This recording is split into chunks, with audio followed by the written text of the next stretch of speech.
Los registros de subastas más antiguos de Charleston contienen una anomalía que los archivistas de la ciudad eliminaron deliberadamente del acceso público en 1891 entre miles de ventas documentadas de la casa de subastas de esclavos Ryan Smart. Una transacción se destaca de manera imposible. Una sola mujer comprada 17 veces por 17 diferentes propietarios de plantaciones en todo Carolina del Sur. Entre marzo y noviembre de 1844, en cada venta con precios progresivamente más altos. Cada comprador, un miembro prominente de la sociedad de Charleston en el registro municipal, muestra algo que no debería existir. La misma mujer individual identificada por descripciones físicas idénticas y una marca inusual, vendida repetidamente durante 8 meses. Mientras los funcionarios de la ciudad documentaban cada transacción con precisión meticulosa, no existe ningún precedente histórico para este patrón. Ninguna explicación lógica aparece en la correspondencia sobreviviente de ese año. Y cuando la Sociedad Histórica de Carolina del Sur finalmente catalogó estos documentos en 1923, los colocaron en archivos restringidos con una sola anotación: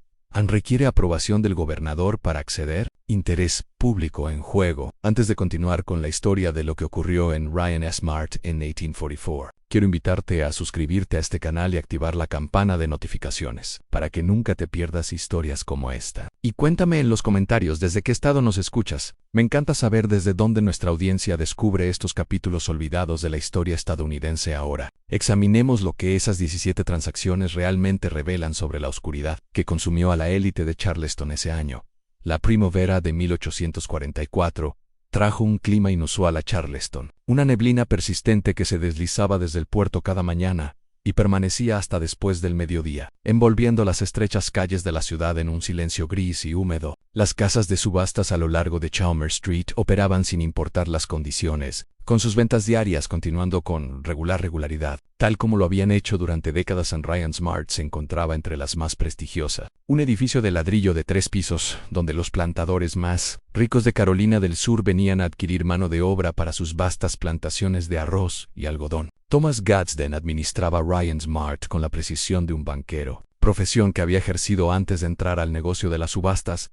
En 1837, a los 42 años, mantenía libros detallados que registraban cada venta con minuciosidad contable en nombres, edades, descripciones físicas, precio, información del comprador y detalles del vendedor. Sus registros se volvieron conocidos en todo Charleston por su exactitud. Utilizados en disputas legales y liquidaciones de herencias, en Gadsden empleaba a 4 asistentes que inspeccionaban la mercancía antes de las subastas, verificaban documentación y garantizaban que las transacciones se realizaran conforme a la ley de Carolina del Sur. La ciudad en sí se extendía a lo largo de la península, donde los ríos Ashley y Cooper se encontraban con el Atlántico. Su economía estaba construida casi por completo sobre el trabajo esclavo y los cultivos que ese trabajo producía. La élite de Charleston, los Springler, Rhett, Ravenel, Olds, Huger, controlaba fortunas enormes acumuladas durante generaciones. Su competencia se extendía más allá de la riqueza, influía en el estatus social, el poder político y las demostraciones sutiles de autoridad que definían a la aristocracia sureña. En cada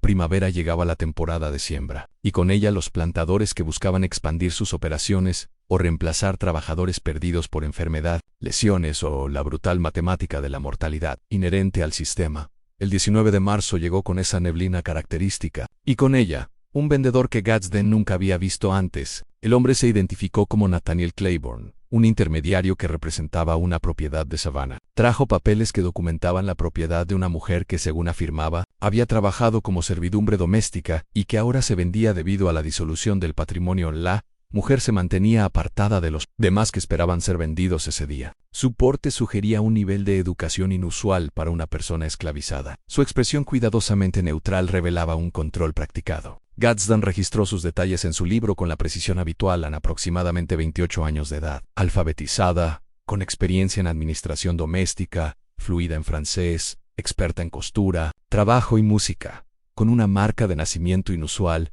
en el omóplato izquierdo. 3 puntos formando un triángulo perfecto, cada uno del tamaño aproximado de una moneda de un penique. Le asignó el número de inventario 84.473 y anotó el nombre que Claiborne proporcionó. La subasta procedió con normalidad. Gadsden había realizado miles de ventas similares, y ésta siguió patrones familiares. Los plantadores inspeccionaban la mercancía, hacían preguntas sobre la salud y habilidades, calculaban el valor potencial, pero la puja por Deline superó todo lo que Gadsden había presenciado en 7 años dirigiendo. Ryan Smart, el coronel William Hainsworth, dueño de 3 plantaciones de arroz que sumaban 9,000 acres en el distrito de Georgetown, abrió la puja en $800, ya una suma extraordinaria para una mujer esclavizada, independientemente de sus capacidades. Hampton Pinckney, cuya familia controlaba propiedades costeras desde Charleston hasta Beaufort, contraofertó inmediatamente con $1,000. A la puja escaló rápidamente, superando con creces cualquier cálculo económico racional del valor productivo de una esclava. Cuando finalmente cayó el martillo, Robert Drayton, patriarca de una de las familias más antiguas de Carolina del Sur, había pagado $2,800. La cantidad representaba aproximadamente 10 veces el precio típico de una esclava capacitada. Los demás plantadores presentes se miraron entre sí, pero no dijeron nada. Gadsden documentó la venta con su minuciosidad habitual, anotando el precio, el nombre del comprador y la fecha. Drayton organizó el transporte de Delaney a su plantación del río Ashley y se marchó en 3 días después. Nathaniel Claiborne regresó a Ryan Smart con la misma mujer, portando nuevos documentos que acreditaban su autoridad para venderla nuevamente. La compostura cuidadosa de Gadsden se fracturó por primera vez en su carrera profesional, señor. Yo presencié personalmente cómo el coronel Drayton compró a esta mujer hace apenas 72 horas. La transacción aparece en mis libros con toda la documentación completa.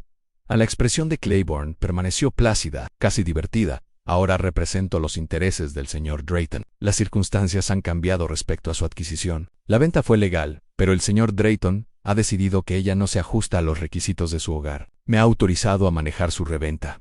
El coronel Drayton es uno de los plantadores más respetados de Charleston, dijo Gadsden con cautela. Parece extraordinario que cometiera un error de juicio tan costoso.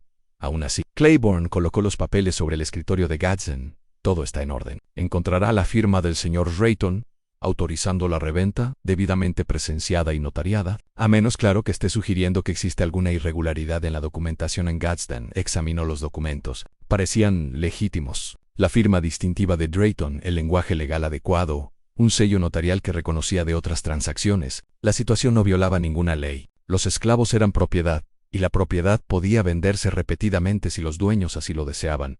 Sin embargo, había algo en las circunstancias que se sentía profundamente incorrecto, de un modo que Gadsden no podía articular. Aceptó el encargo en la subasta. Tuvo lugar 4 días después de la primera venta. Esta vez, la puja comenzó en $1,000 y ascendió aún más rápidamente. Gadsden notó que algunos plantadores que habían pujado antes estaban ausentes, mientras que otros que no habían participado anteriormente competían ahora con agresividad. El patrón se sentía deliberado, aunque Gadsden no lograba identificar la estrategia subyacente. Charles Cotsworth Pinckney, primo de Hampton Pinckney y dueño de vastas explotaciones de índigo, finalmente compró a Deline por $3,200. Firmó los documentos sin mostrar emoción y organizó su transporte a su plantación cerca de Walterboro. Gadsden observó a Claiborne marcharse y sintió una fría certeza asentarse en su pecho en el corredor. Volverían y lo hizo exactamente una semana después, con documentación idéntica que autorizaba la reventa en nombre de Charles Cotsworth Pinckney para la 4ª venta a mediados de abril. Habían surgido patrones que Gadsden documentó con creciente inquietud.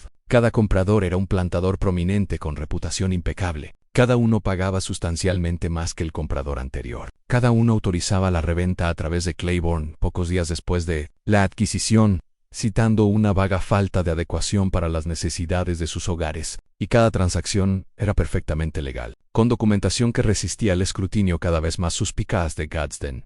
La mujer misma, Deline, mantenía la misma neutralidad cuidadosa durante cada subasta.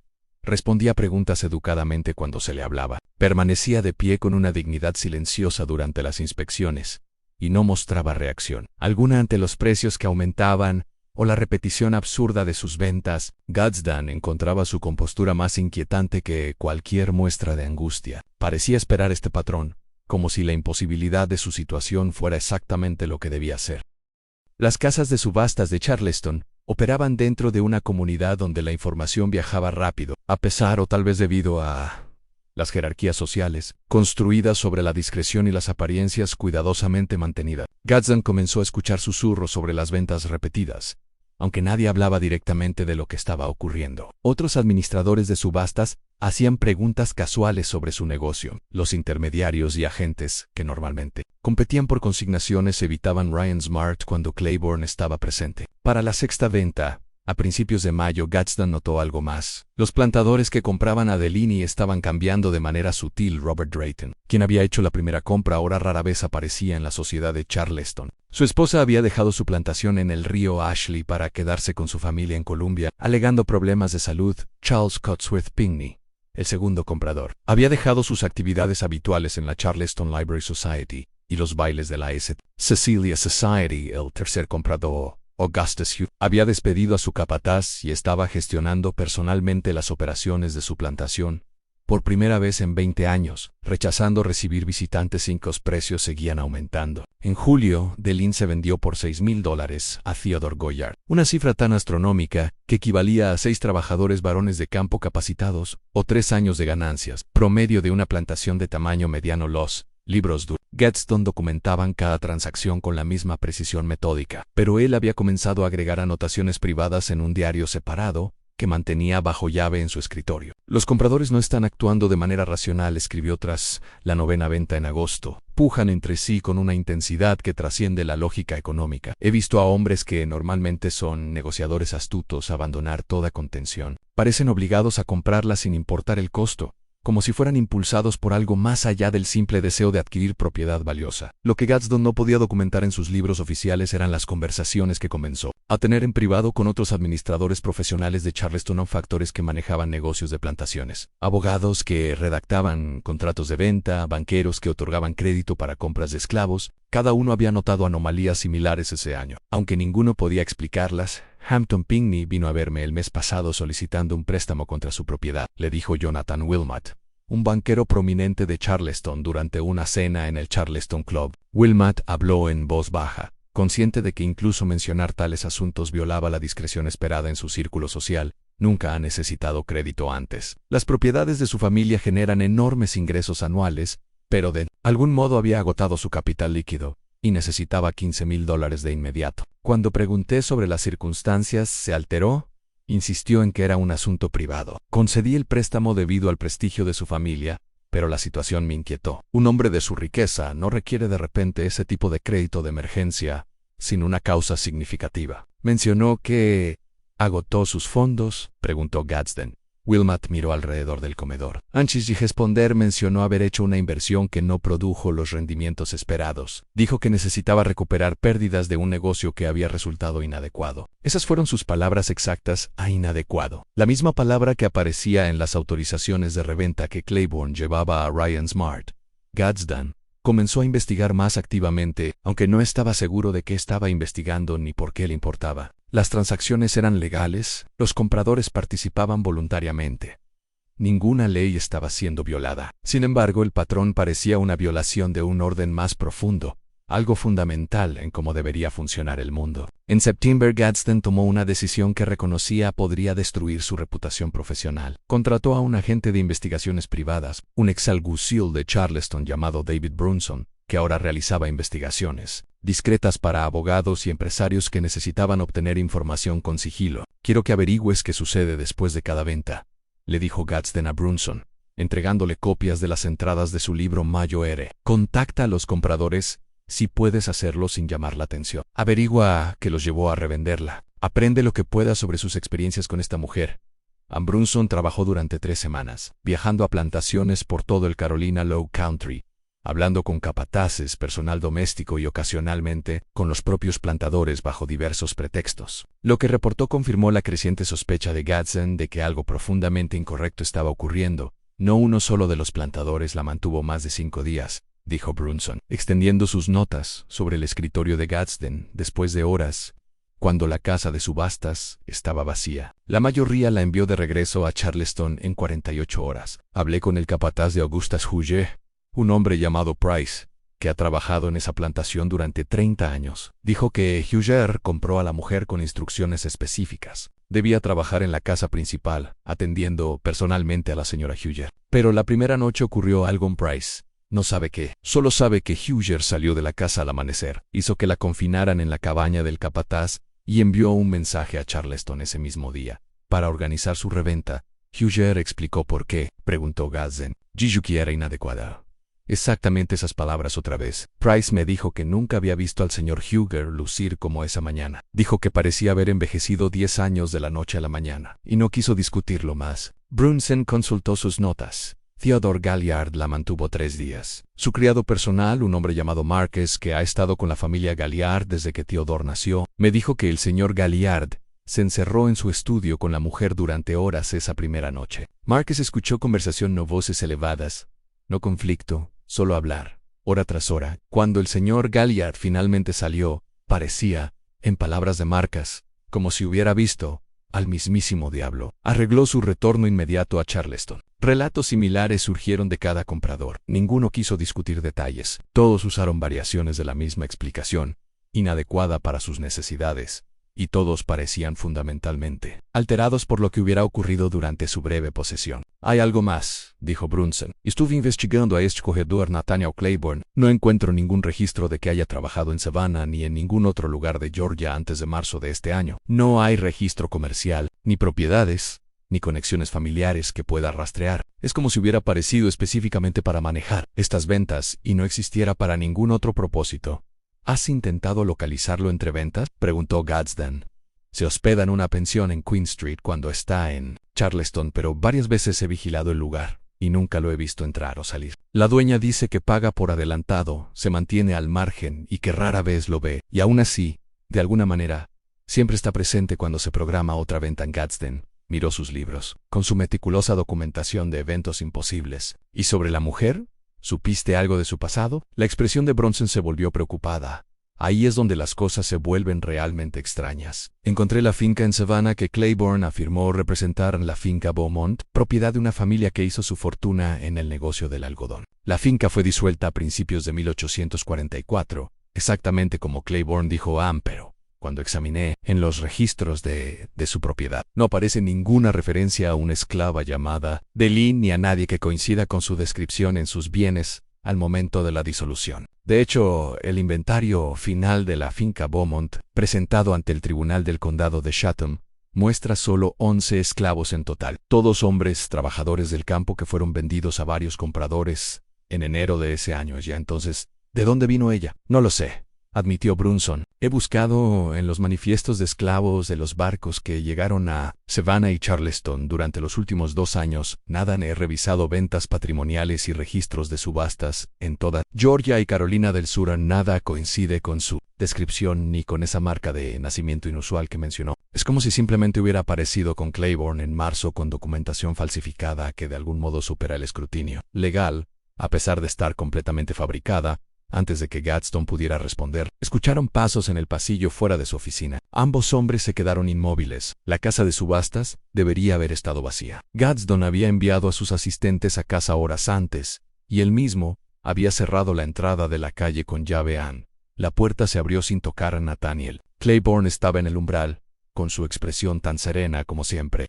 «Buenas noches, señor Gaden», dijo con calma. «Veo que ha estado investigando mis asuntos comerciales. Pensé que podríamos conversar sobre las preguntas que ha estado haciendo en Gadsden». Se puso de pie lentamente, colocándose entre Claiborne y los libros de contabilidad esparcidos sobre su escritorio. La mano de Brunson se movió sutilmente hacia la pistola que llevaba dentro del abrigo, un arma que había conservado de sus años como alguacil. «Sus asuntos comerciales han generado un interés considerable», dijo Gadsden, manteniendo la voz firme. «La reventa repetida de la misma persona durante 8 meses representa un patrón sin precedentes. Tengo la obligación de mantener la integridad de este establecimiento.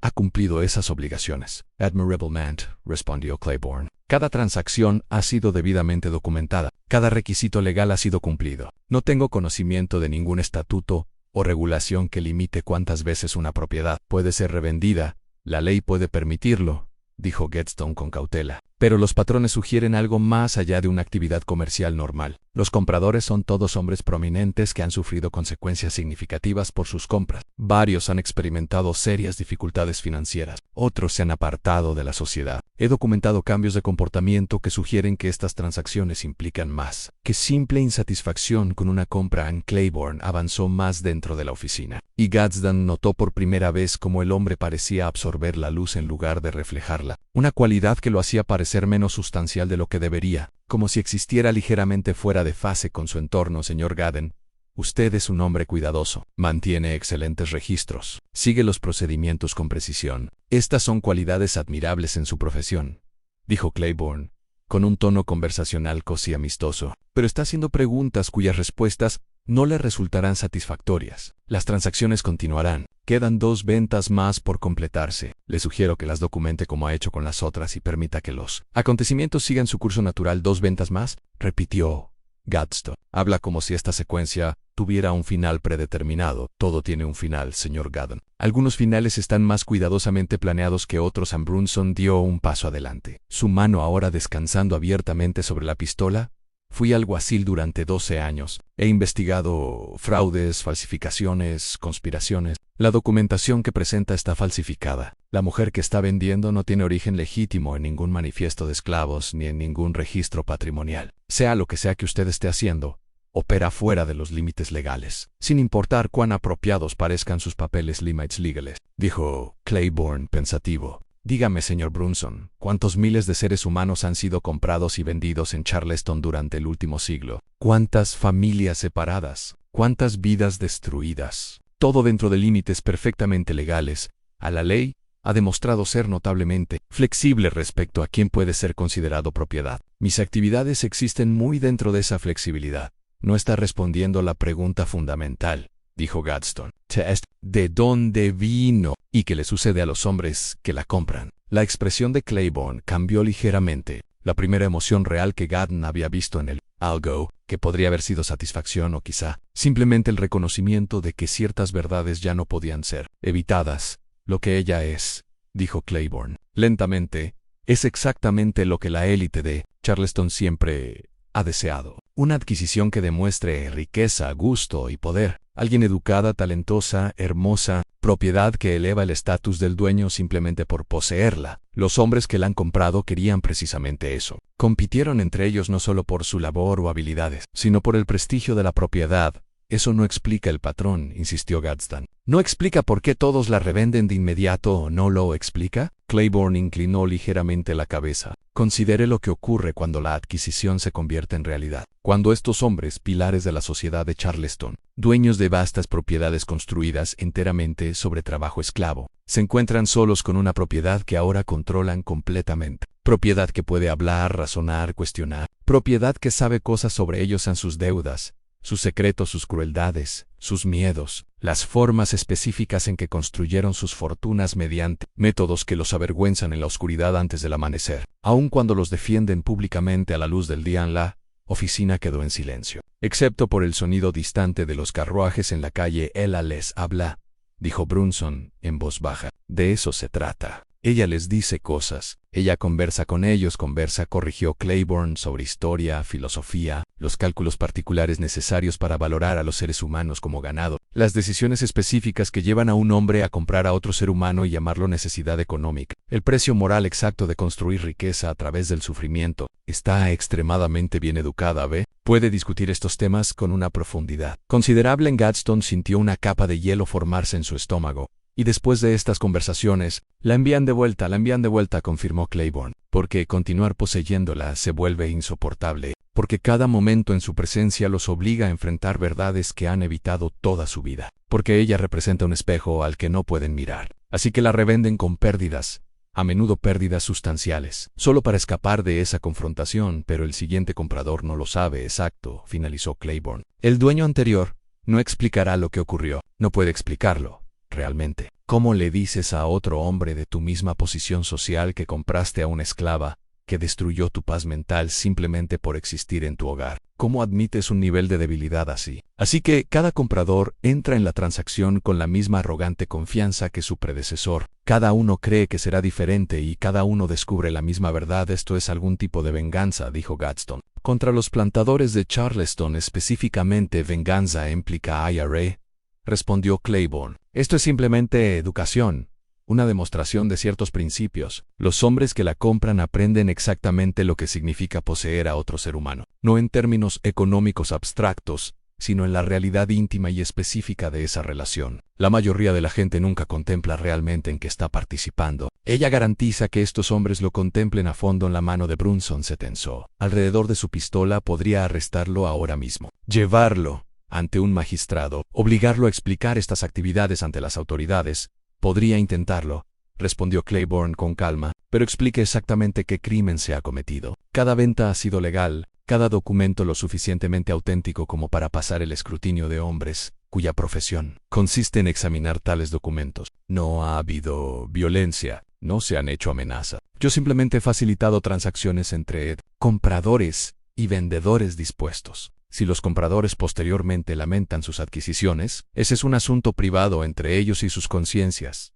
2 ventas más, dijo Gadsden. Mencionó que aún quedan 2. ¿Por qué un número específico? ¿Qué ocurre después de la 19ª venta? Claiborne se movió hacia la puerta. La secuencia se completará por sí sola. El comprador final recibirá exactamente lo que merece, y entonces el ciclo terminará. Le sugiero que documente cuidadosamente esas últimas transacciones, señor Gadsden. Podrían resultar históricamente significativas. Se marchó sin esperar respuesta, dejando a Gadsden y a Branson solos con preguntas que se multiplicaban más rápido de lo que podían formarse respuestas. En la 16ª venta ocurrió el 3 de octubre, y Gadsden reconoció inmediatamente al postor ganador James Henry Hammond, exgobernador de Carolina del Sur, congresista y dueño de múltiples plantaciones que totalizaban más de 10.000 acres. Hammond era también una de las figuras más controvertidas de Charleston. Prolonte, ambicioso y presuntamente involucrado en varios escándalos que sus aliados políticos habían trabajado duro para ocultar a Hammond, pagó $7,200 por The Line, la suma más alta jamás documentada en los registros de Gadsden para cualquier esclavo. Firmó los papeles con un gesto dramático y organizó su transporte a su plantación de Silver Bluff. Cerca de Augusta, 4 días después, Claiborne regresó con la autorización de reventa.